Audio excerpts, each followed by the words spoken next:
শুধু কোরআন বলে দিছে। কোরআনের এক আয়াতের উপরে আমার প্রশ্ন হয়, ডেলি শুক্রবারে আজকেও আপনাদের প্রত্যেক মসজিদের খতিবরা পড়ছে খুতবার ভিতরে, ইন্নাল্লাহা মালাইকাতাহু ইউসাল্লুনা আলান নবী ইয়া আইয়ুহাল্লাযীনা আমানু সাল্লু আলাইহি ওয়া সাল্লিমু তাসলিমা। আমার এখানে তিনটা প্রশ্ন হয়।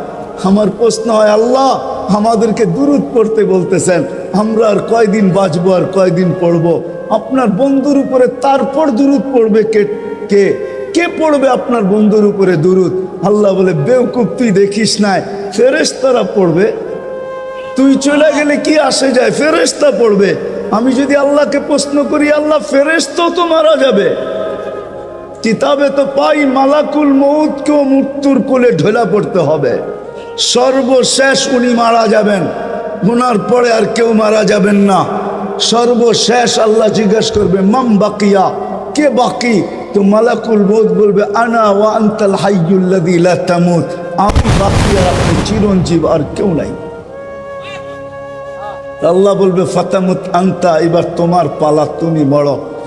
আল্লাহ যুক্তি দিবে, লি আন্নী কাতাবতুল মউত আলা মান তাহতা আরশি, আমার আরশের নিচে লেখা আছে, দেখো আমার আরশের নিচে যে আছে তাকে মৃত্যুর স্বাদ পান করতে হবে, হবেই হবে। আল্লাযী হাইলা ইয়ামুত ফাহুয়া ফাওকা আরশি, যে চিরঞ্জীব সে আমার আরশের উপরে বিরাজমান, তুমি আরশের নিচে বিদায়, তুমি মরো।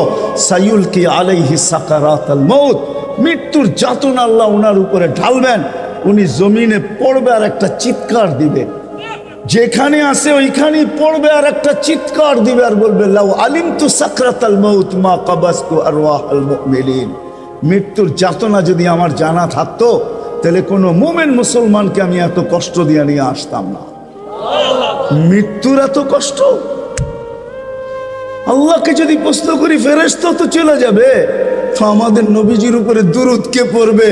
আল্লাহ বলে, তোর মতো বেওকুফ তো দেখি নাই, তুই মনে হয় কোরআন পড়িস, কোনোদিন ভাবিস না, শুরুতেই তো আমার নাম, ইন্নাল্লাহা ওয়া মালাইকাতাহু, আমি আল্লাহ পড়তে থাকবো, আমি চিরঞ্জীব, বন্ধুর দুরূদ আমি কোনোদিন বন্ধ হতে দিব না, না না না, আমার বন্ধুর দুরূদ চলতে থাকবে।